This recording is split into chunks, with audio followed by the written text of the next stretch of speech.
Today we're diving into the world of trade barriers, those rules and policies that shape how countries buy and sell goods with each other. Whether you're a student, a business owner, or just curious about global economics, understanding trade barriers is essential. We'll explore what tariffs, quotas, and other trade restrictions are, why governments use them, and how they impact economies around the globe. By the end of this video, you'll have a clear grasp of the key concepts and real-world effects of these important economic tools. Let's get started by defining what trade barriers actually are and why they matter. Trade barriers are policies or regulations that governments put in place to control the flow of goods and services across their borders. These can take many forms, from taxes on imports to strict rules about what can be sold. The main goal is often to protect domestic industries from foreign competition, but trade barriers can also be used for political or environmental reasons. Understanding the different types of trade barriers helps us see how they influence prices, availability, and even relationships between countries. Next, let's look at one of the most common types: tariffs. Tariffs are taxes that a government places on imported goods. When a product crosses a country's border, the importer must pay this extra fee, which makes the product more expensive for consumers. Tariffs are one of the oldest and most widely used forms of trade barriers. They can be set as a fixed amount per item or as a percentage of the item's value. By making imported goods cost more, tariffs encourage people to buy products made within their own country. Tariffs can also lead to higher prices and sometimes even trade disputes. See how tariffs work in practice. Imagine a country imports cars from abroad. If the government imposes a tariff on these cars, the importer must pay an extra fee at the border. This cost is usually passed on to consumers, making foreign cars more expensive than local ones. As a result, people might choose to buy domestically produced cars instead. Tariffs can help local industries grow, but they can also mean higher prices for everyone and sometimes less choice in the market. There are two main types of tariffs: specific tariffs and ad valorem tariffs. Specific tariffs are a fixed fee for each unit of an imported good, like $100 per car. Ad valorem tariffs, on the other hand, are calculated as a percentage of the good's value, such as 10% of the car's price. Some countries use a combination of both. The choice of tariff type can affect how much revenue the government collects and how strongly the tariff impacts trade. Quotas are another common type of trade barrier. Unlike tariffs, which make imports more expensive, quotas set a physical limit on the amount of a certain good that can be imported during a specific period. For example, a country might allow only 10,000 tons of sugar to be imported each year. Once the quota is reached, no more of that product can legally enter the country until the next period. Quotas are used to protect domestic producers and control the supply of foreign goods. Understand quotas. Imagine a country that sets a quota on imported cheese. Only a certain amount can be brought in each year. Once that limit is reached, importers can't bring in any more cheese until the next year. This keeps foreign cheese from flooding the market and gives local producers a better chance to sell their products. However, quotas can also lead to shortages and higher prices if demand exceeds the allowed supply. Both tariffs and quotas are tools to restrict imports, but they work in different ways. Tariffs raise the price of imported goods, making them less attractive to buyers. Quotas, on the other hand, directly limit the quantity that can be imported. While both can help domestic industries, they can also lead to higher prices and less choice for consumers. Understanding the difference helps us see why governments might choose one over the other depending on their goal. Besides tariffs and quotas, there are many other types of trade barriers. These include things like import licenses, standards and regulations, and even complicated paperwork. Sometimes governments require special certificates or set strict rules about product safety, labeling, or environmental impact. These non-tariff barriers can be just as effective at limiting imports as tariffs or quotas, but they often work behind the scenes and can be harder to spot.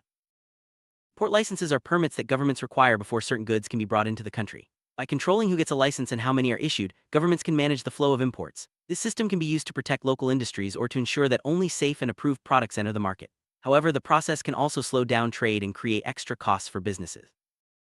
Many countries set strict standards for products that are imported. These can include safety requirements, quality checks, and labeling rules. For example, imported food might need to meet certain health standards, or electronics might have to pass safety tests. While these rules help protect consumers, they can also make it harder for foreign companies to sell their products, acting as a barrier to trade.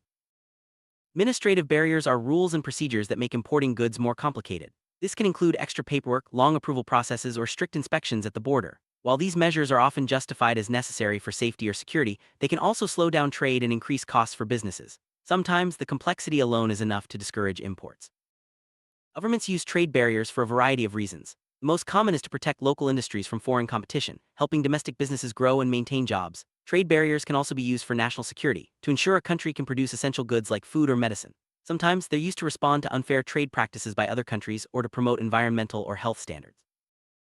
One of the main reasons for trade barriers is to protect domestic industries. By making imported goods more expensive or harder to get, governments give local businesses a better chance to compete. This can help create jobs and support economic growth. However, it can also mean higher prices for consumers and less choice in the market. The challenge is finding the right balance between protection and competition. Sometimes, trade barriers are put in place to protect national security. For example, a country might restrict imports of certain technologies or materials that are important for defense. By controlling who can buy and sell these goods, governments try to prevent sensitive information or products from falling into the wrong hands. National security barriers are often stricter than those for regular trade. Trade barriers can also be used as a response to actions taken by other countries. If one country raises tariffs, another might do the same in retaliation. This can lead to a trade war where both sides keep increasing barriers, making it harder and more expensive to trade. Trade wars can hurt businesses and consumers on both sides and often lead to negotiations to find a solution. Trade barriers are sometimes used to promote higher standards for health, safety, or the environment. For example, a country might ban imports of products that don't meet certain environmental regulations or that are considered unsafe. While these rules can protect people and the planet, they can also make it harder for foreign companies to compete, especially if the standards are very strict or different from international norms. Trade barriers have a big impact on economies. They can protect jobs and industries at home, but they can also lead to higher prices and less variety for consumers. In some cases, trade barriers can slow down economic growth by making it harder for businesses to get the materials or products they need. The overall effect depends on how the barriers are used and what goods they apply to. Not everyone is affected by trade barriers in the same way. Domestic producers often benefit because they face less competition from abroad. Consumers, on the other hand, may have to pay more or settle for fewer choices. Some industries might grow, while others that rely on imported materials could struggle. Understanding who wins and who loses helps explain why trade policy is often a hot topic in politics. Let's look at a real-world example: steel tariffs. When a country places tariffs on imported steel, local steelmakers benefit because their products become more competitive. However, companies that use steel to make cars or appliances might face higher costs, which can lead to higher prices for consumers. This example shows how trade barriers can have ripple effects throughout the economy. Agricultural quotas are another common example. Some countries limit the amount of foreign produce that can be imported to protect local farmers. While this helps domestic agriculture, it can also mean higher prices and less variety for shoppers. Sometimes, quotas can even lead to shortages if local producers can't meet demand. For consumers, trade barriers often mean higher prices and fewer choices. When imports are restricted, local producers can raise their prices without worrying about competition. This can be especially tough for low-income families who spend a larger share of their income on basic goods. On the other hand, some consumers may value supporting local businesses even if it costs more. Trade barriers can be a double-edged sword for businesses. Companies that compete with imports may benefit from less competition, but those that rely on imported materials or parts can face higher costs and supply chain disruptions. For exporters, foreign trade barriers can make it harder to sell products abroad. Navigating these challenges is a key part of doing business in a global economy. In today's world, many products are made using parts from all over the globe. Trade barriers can disrupt these global supply chains, making it harder for companies to get the materials they need. This can slow down production, raise costs, and even lead to shortages. As supply chains become more complex, the impact of trade barriers grows. Trade barriers don't just affect economies, they also influence relationships between countries. High tariffs or strict quotas can lead to tensions and even trade disputes. On the other hand, reducing barriers can help build stronger ties and encourage cooperation. Trade policy is often a key part of a country's foreign relations strategy.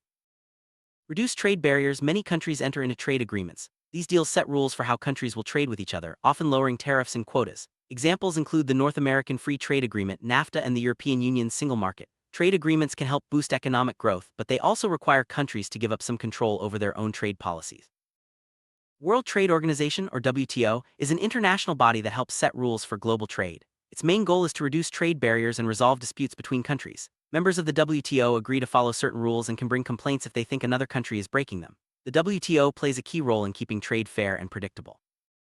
There's a big debate between free trade and protectionism. Free trade means removing barriers so goods and services can move freely across borders. Protectionism, on the other hand, means using barriers to shield local industries. Each approach has its pros and cons, and most countries use a mix of both. The right balance depends on a country's goals and economic situation. Supporters of free trade argue that it leads to lower prices, more choices, and greater efficiency. By allowing countries to specialize in what they do best, free trade can boost economic growth and raise living standards. It also encourages innovation and helps spread new technologies. However, free trade can also mean tough competition for some industries. On the other side, supporters of protectionism say that trade barriers are needed to protect jobs, industries, and national security. They argue that without barriers, local businesses can be wiped out by foreign competition, leading to job losses and economic instability. Protectionism can also help new industries grow until they're strong enough to compete globally. Trade barriers have been used for centuries. In the past, countries often relied on tariffs to raise money and protect their economies. Over time, many nations have shifted toward freer trade, but barriers still play a big role in global commerce. Looking at history helps us understand why trade policy is so important and why it continues to spark debate. Today, the trend is toward reducing trade barriers, but there are still many exceptions. Some countries have embraced free trade, while others have increased barriers in response to economic or political pressures. The rise of global supply chains and digital trade is also changing how barriers work. Staying up to date with these trends is key for anyone interested in international business. With the growth of online business, digital trade barriers are becoming more important.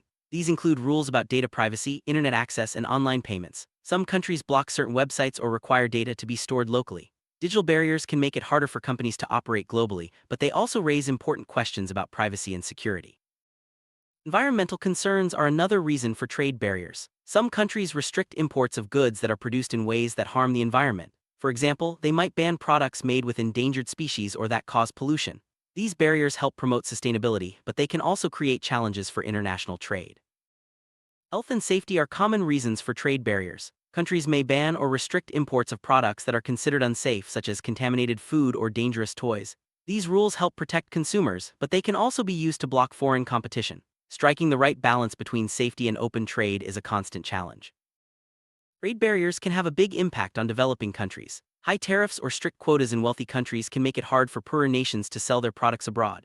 On the other hand, developing countries sometimes use barriers to protect their own industries as they grow. Finding fair trade rules is an ongoing challenge in global economics. Trade barriers can influence innovation in different ways. On one hand, protecting local industries can give companies time to develop new products and technologies. On the other hand, less competition can reduce the incentive to innovate. Open markets often encourage businesses to improve and adapt, but some protection can help new industries get started. Employment is often at the center of the trade barrier debate. Barriers can protect jobs in certain industries by reducing foreign competition. However, they can also lead to job losses in sectors that rely on exports or imported materials. The overall effect depends on the structure of the economy and the types of barriers used. Trade barriers can contribute to inflation by raising the cost of imported goods. When tariffs or quotas make imports more expensive or harder to get, prices for those goods, and sometimes related products, can go up. This can make it harder for people to afford everyday items and can put pressure on the entire economy.